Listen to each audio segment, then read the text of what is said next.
Alors, bienvenue à la solution de cette énigme numéro 8. Alors, il y avait trois questions. La première, c'est-à-dire on avait donc un contenant de 7 litres, un autre de 13 litres, des contenants non gradués. C'est-à-dire qu'on ne peut pas savoir si on a 12 litres, 10 litres, la moitié, le tiers. Ce n'est pas gradué. Tout ce qu'on peut savoir, c'est quand il est vide, quand il est plein, combien de litres qu'il y a. Et donc, la question numéro 1, avec le 7 litres et le 13 litres, je vous demandais, est-ce que c'est possible d'avoir 10 litres? Bon, alors, puisque c'est pas gradué, la seule façon qu'on puisse faire, ce sont des transversements. Remplir, transverser d'un à l'autre, le vider, et ainsi de suite. Alors, c'est ce qu'on va faire. Alors, je vais vous montrer ici. Au départ, une façon de faire, ce serait de donc remplir le petit. Il serait rempli donc 7 litres. Le grand serait toujours vide à 0. On transvide le petit dans le grand. Donc le petit, il devient 0. Le grand devient 7. Ensuite, on remplit le petit à nouveau, 7. Dans le grand, il en reste encore évidemment 7. Et là, l'astuce, c'est qu'on remet le 7 dans le grand. Mais le grand, il peut en avoir juste 13. Donc, puisqu'il y en a déjà 7, parmi les 7 litres qui sont ici, combien de litres vont pouvoir se rendre là? Bien, juste 6, parce que 7 plus 6 donne 13. Donc, si j'enlève 6 litres ici, il va en rester 1. Il lui va donc se remplir avec 13. Alors, voyez-vous, j'ai mis des flèches ici pour vous indiquer quand est-ce qu'on rencontre ces chiffres-là pour la première fois. Le 7 au début, le 0, le 1, le 13. Et ça va être important, la remarque à la fin. Le 13, on le vide, lui toujours à 1. Le 1, on le transverse, est rendu dans le grand, lui est rendu vide. On le remplit à nouveau, toujours à 1. Et là, qu'est-ce qu'on fait? Le 7, on le remplit de l'autre bord. Donc 7 plus 1, 8, ce qui est bon, ça rentre dans 13. Lui est rendu vide. Le 8, c'est la première fois qu'on le rencontre. Et on continue. On remplit 7, toujours à 8. Le 7, on va aller le remplir dans le 8, mais le 8, pour arriver à 13, il ne manque plus que 5 litres. Donc 7 moins 5, il va en rester 2. Première fois qu'on rencontre le 2. Donc, ceci s'est rempli, il est rendu à 13. On le vide, toujours à 2. Le 2, on le change de place. On remplit le petit, 7. Le 7, on l'envoie de l'autre côté. Ça fait donc qu'il est rendu à 9. Et ainsi de suite. Alors, vous voyez, hein, c'est assez long. 9, première fois qu'on le rencontre. On remplit ici 7, 7 et 9. Donc, le 7, le 9, combien qui manque à 9 pour arriver à 13? Il en manque 4. 7, 4, il en reste 3. Première fois qu'on rencontre le 3. Le 3, donc, il est rendu à 13. On le vide, 0, il en reste 3. C'est toujours le même procédé. Le 3, on le met de l'autre bord, il est rendu vide. On le remplit, 7. 7, on le transvide, il y en avait 3. 3 plus 7, 10. Et lui est rendu vide. 10, 0. Et voilà, on est arrivé à notre 10. Ça, c'est une solution.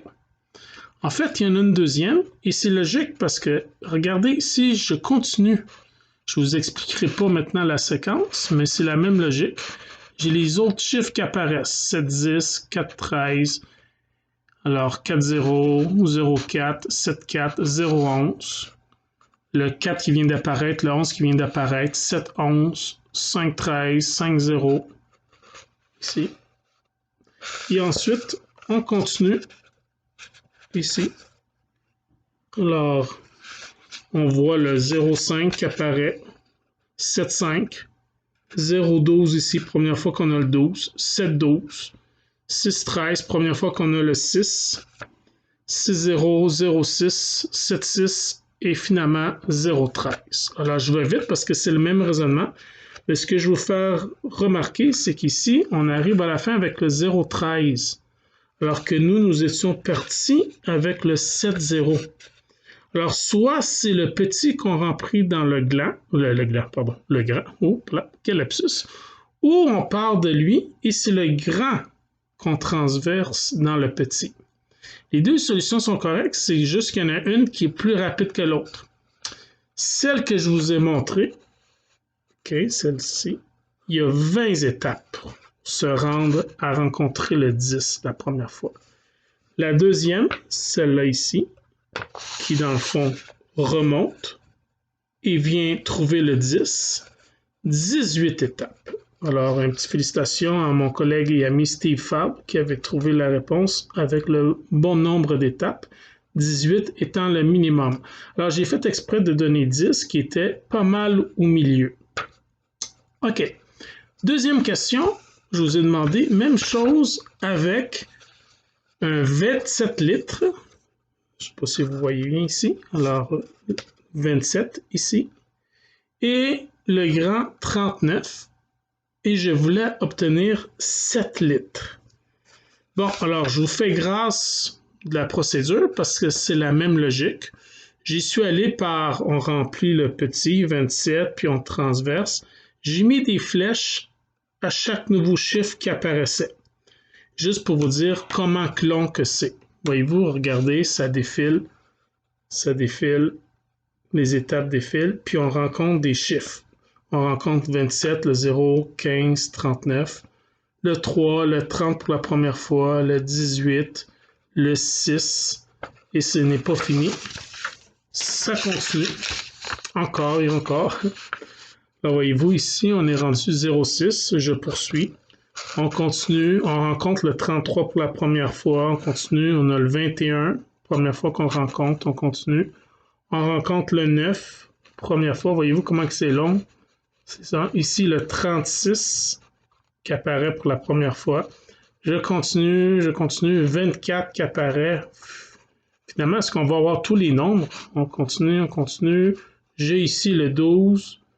Et à la fin, qu'est-ce qui arrive? 0,39 qui est la opacité du grand. Fait qu'on est parti du petit et on arrive comme si on était parti du grand. Donc, on vient de finir la séquence. C'est comme une boucle qui s'est terminée. Mais on n'a jamais rencontré le 7 parce que c'était ça la question. Peut-on faire obtenir 7 litres? Je ne l'ai jamais obtenu. Est-ce que c'est parce qu'il y a une faute?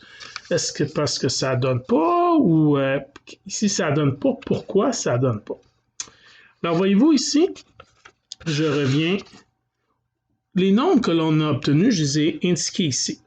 Alors, on a eu le 0, le 3 à un moment donné. C'est pas paru dans cet ordre-là, mais c'est pas important l'ordre. Ce qui est important, c'est quels sont les nombres obtenus. 0, 3, 6, 9, 12, 15, 18, et ainsi de suite jusqu'à 39. Qu'est-ce qu'on remarque? Ce sont tous des multiples de 3. Et oui, que des multiples de 3. Et il y a une logique à ça. Si je reprends mes deux nombres que j'avais, le 27 et le 39, quel est le PGCD de 27 et 39? Bon, qu'est-ce que le PGCD? Le plus grand commun diviseur. Autrement dit, quel est le nombre le plus grand qui peut diviser à la fois 27 et 39? Évidemment, je sais que c'est 3, mais si vous ne le savez pas, il y a une technique pour ça. Vous décomposez le nombre en produit de nombres premiers. Fait que vous faites un arbre, vous décomposez en arbre. Par exemple, 27, 3 fois 9 donne 27. Et le 9, c'est 3 fois 3. Donc, nous avons 3 qui est là 3 fois. Donc, 27 s'écrit comme étant 3 exposant 3. Le 39, 3 fois 13. 3, c'est un nombre premier. 13 aussi. Donc, 39 s'écrit comme 3 fois 13. Qu'est-ce que le 3 exposant 3 et le 3 fois 13 ont en commun? Certainement pas le 13, il n'y en a pas ici. Il y a du 3 des deux bords. Ici, il y en a 3. Ici, il y en a juste un. Fait que ce qui est en commun, c'est d'avoir un 3 une seule fois. Le PGCD, c'est 3. Donc, autrement dit, on peut trouver toujours une solution à mot, mais il faut pour ça que ce qu'on vous demande comme quantité de litres à trouver soit un multiple du PGCD des deux nombres que l'on va vous avoir donné. Alors, pour voir si vous avez bien compris, question numéro 3, je vous avais demandé pour 66 litres et 102 litres, pouvions-nous avoir 18 litres? Alors ici, je ne vais pas faire la démarche de transversement, je vais y aller avec la logique du PGCD. Alors 66, qu'est-ce qui donne 66? 6 fois 11. 11 est un nombre premier, 6 c'est 2 fois 3, donc ça donne 2 fois 3 fois 11. Du côté de 102, alors 2 fois 51, 2 c'est un nombre premier, 51, 3 fois 17. Autrement dit, 2 fois 3 fois 17. Le PGCD des deux nombres, c'est ce qu'il y a en commun. J'ai du 2, donc dans le PGCD, il va y avoir du 2. J'ai du 3, dans le PGCD, il va y avoir du 3. 17 et 11 n'ont rien en commun. Le PGCD, c'est donc 2 fois 3, c'est 6. Et puisque je demandais 18, 18 étant un multiple du PGCD, ben oui, 6 fois 3, 18, alors il y a une solution. Maintenant, de savoir qu'il y a une solution puis de trouver le chemin le plus rapide, ça c'est autre chose. Je ne sais pas s'il y a une façon de savoir, je ne me suis pas tardé. S'il y en a qui seraient intéressés, ben voilà une question ouverte pour vous. Alors j'espère que vous avez apprécié ce petit problème-là. Et puis on va se revoir donc demain pour un numéro 9. Bye bye.